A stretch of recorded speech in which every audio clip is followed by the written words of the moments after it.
Voice of Cameroun, la voix de l'espérance. Lorsque les événements démarrent, il y a 3 ans, nous avions dans le nord-ouest et le sud-ouest 5377 établissements de l'enseignement primaire et maternel qui fonctionnaient normalement.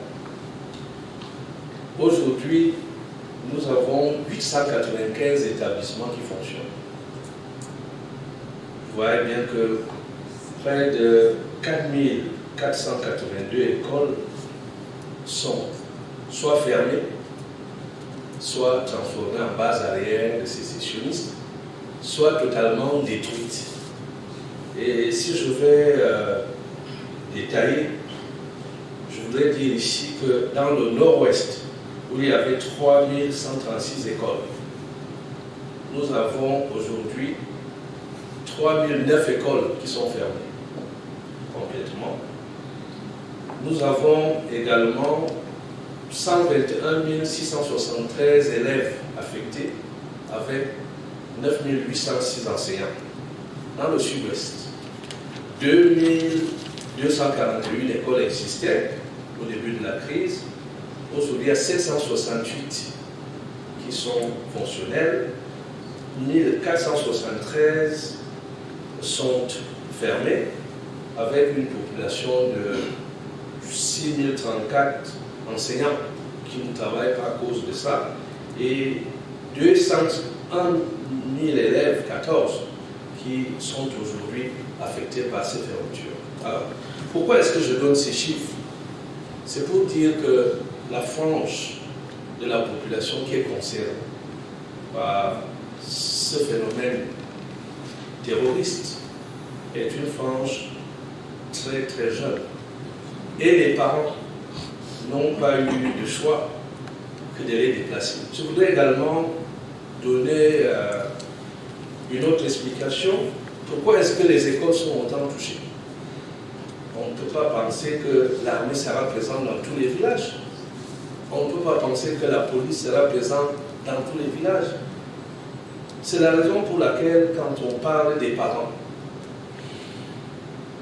c'est les parents qui doivent encadrer leurs élèves, parce que si l'armée qui a plus d'hommes ne peut pas être présente partout, je doute que les sécessionnistes, qui en ont beaucoup moins, soient présents partout. Je ne suis pas d'accord avec ça. Cela veut dire en clair que ce soit le lockdown, le shutdown et autres, c'est parce que, soit par peur, soit parce que d'une manière ou d'une autre, on a une autre opinion. C'est pour ça que, depuis 2 jours, on nous envoie des images des parents qui s'en vont avec les enfants. Ces parents vont dans les régions dites non concernées par la crise. Mais il n'y a aucune région au Cameroun qui soit aujourd'hui non concernée. Parce que ces Camerounais qui viennent fréquenter dans les régions dites non touchées directement par la crise, aujourd'hui, il y a un problème pour que ces Camerounais qui viennent aient une place décente. Et nous avons des chiffres ici qui montrent que les 204 000 auxquels j'ai fait allusion dans la région du sud-ouest, les 121 000 auxquels j'ai fait allusion, c'est-à-dire les élèves affectés dans les régions du nord-ouest, ils viennent dans les autres régions, mais ils ne font pas le nombre. Où vont les autres? Nous avons, je vous donne des chiffres, dans la Damawa, 416 répertoriés aujourd'hui. Ça va augmenter peut-être demain. Dans le centre, nous sommes à 9842. Ça, c'est les chiffres récents de nos inspections. À l'est, nous avons 1601. Dans le littoral, 15 446. Dans le nord, 7 837. À l'ouest, 12 840. Et dans le sud, 318.